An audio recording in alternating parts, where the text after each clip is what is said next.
This is the plot synopsis of Korean drama Red Swan.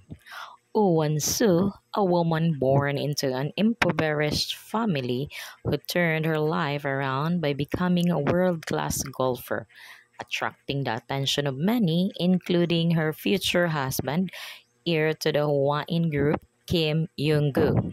Struggling to clear her mother's debt, Won-soo agreed to marry Jungkook, but quickly became unhappy after discovering her husband's infidelities.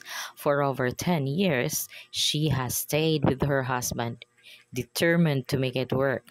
But things quickly begin to change on the biggest night of her life.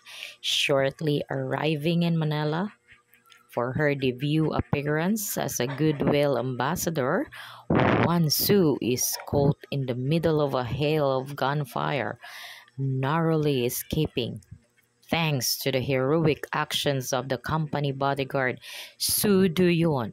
Soon after, Won-soo begins to develop feelings for Do-yeon, reconsidering her whole life up until that night.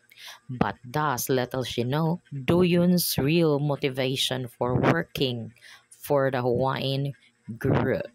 That's all.